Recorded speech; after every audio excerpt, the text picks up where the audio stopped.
An ABC News exclusive. For the first time ever, a journalist was allowed inside the secret factory in China where Apple iPhones and iPads are made. In recent weeks, a number of reports have raised serious questions about the workers there, the long hours, the pressures, the low pay, the life.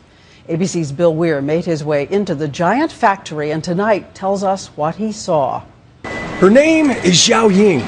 She's a 27-year-old mother of two, and she makes a living slicing apples, trimming aluminum burrs from those iconic iPad logos.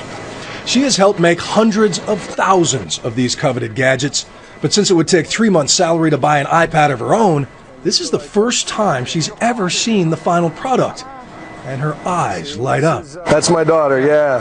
She likes climbing trees. Your daughter is cute, naughty, she says, which is poignant since her kids live 2 hours away and she can afford to see them just once a month.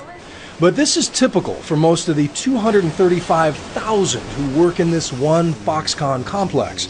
Many leave distant villages where families live in rooms like this. How do you stay warm? To share a dorm room like this with 7 strangers. Foxconn attracts a lot of business by having workers close to the assembly line. They spend 12 hours a day in the factory with 2 one-hour meal breaks to march single file to a massive canteen for meat and rice. And if they eat fast enough, they'll grab a nap back at their spot on the line. And if Foxconn ever needs more workers, there are always crowds of applicants like this, all hoping to earn a wage Americans haven't seen since the 1950s. While the average worker building electronics in the U.S. today makes over $23 an hour and works 41 hours a week, most of the people at Foxconn earn just over $2 an hour and strive for a 60-hour work week. In a world ever hungry for gadgets, these people are all too easy to exploit. And ever since 18 Foxconn workers jumped from these buildings, Apple has been accused of doing just that. The suicide nets are still in place, just in case.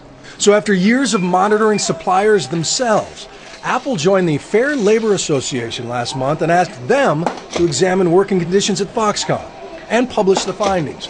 And they invited us along. For the record, our parent company Disney has strong ties with Apple. The CEO sits on the Apple board, and the Steve Jobs Trust is the majority individual shareholder of Disney stock. But we promised to report whatever we found. If you could improve one thing about your job, what would it be? We're all here to work, so naturally we want better pay and benefits, she says. What do you want the people who end up buying this to know about you? I want them to know me, she says. I want them to know we put a lot of effort into this product, and when they use it, please use it with care. She was very sweet. The results of that FLA audit should be out in a couple weeks, and of course, we'll have every detail. So what do you think now when you look at your iPad? You know what I hear? I hear that automated voice, the computer voice on the line that says, okay, okay, okay, hundreds of thousands of times. I think about her and not ever having seen one of these things, and I realize that this thing honestly changed my life. I'm a big fan of this product, but it's changing their lives in a way too. But Apple did increase salaries recently, right? Is it going to be pressure to do even more? I think so. They just gave a raise on February 1st, but this is a conversation every producer, every manufacturer of every product at Walmart should be thinking about right now. Their lives, their trip up the value chain is rising. That's right. It is always moving to see how hard they work, how far away from home they live. Thank you, Bill.